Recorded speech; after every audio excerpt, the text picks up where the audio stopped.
کې رڼا کې او تاسو وګورئ زنانه به دې عذاب کې مبتلا دي. زنانو دپاره ویښته زینت دی، ښایست دی. او زنانه چې کله فلمي اکټران یا فلمي اکټر وګوري ویښتې کټ کړي وي نو دوی مکه شان فیشن کوي، ویښته کټ کړي، واړه کړي. په داسې زنانو باندې د خدای لعنت ورېږي. دې دپاره د ویښتو کټ کولو ګنجایش نشته. عذر جدا څیز دی. سر کې دانې دي، سر کې څه بل مرض راختلی دی چې د هغې په وجه تا ته یو مسلمان ډاکټر وویل چې خیر د ویښته والا واړه کړه، اب بله خبره ده. خو هسې بېسه کټینګونه کول د زنانو دپاره دا ناجایز دي او حرام دي. رسول الله صلی الله علیه وسلم په دې باندې لعنت ویلی دی.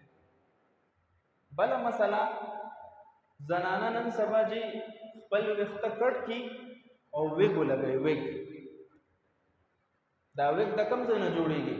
دا زمونږ او ستاسو دا ویښته خلک اخلي په پیسو باندې، او دکه ویښته بیا په دې باندې محنتونه کېږي، د دې نه ویګونه تیارېږي. دکه ویګونه بیا په زرګونو روپۍ په تاسو خرڅولی شي. نو د سړو ویښتې زنانې خپل سر ته ولګوي. حدیث مبارک کې راځي رسول الله صلی الله علیه وسلم وفرمایل لعن الله المتشبهین من الرجال بالنساء والمتشبهات من النساء بالرجال.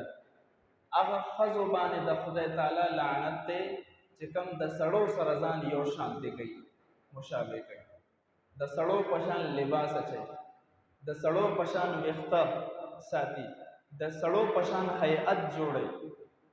او هغه سړو باندې د خدای تعالی لعنت دی چې د ښځو په شان ځان جوړوي، د ښځو په شان ویښته پرېږدي، غټ غټ داسې ویښته پرېږدي څنګه چې لکه د ښځو وي، د ښځو لباس اچوي، د ښځو په شان میکاپونه کوي، روزې د ښځو په شان سموي. نو داسې سړو باندې او داسې ښځو باندې د دواړو جهانو سردار د الله د طرف نه لعنت ویلی دی. امت مسلمه په دې عذاب کې گرفتار دی. او د دغه عذاب مرکز کم دی؟ بیوټي پارلر دی.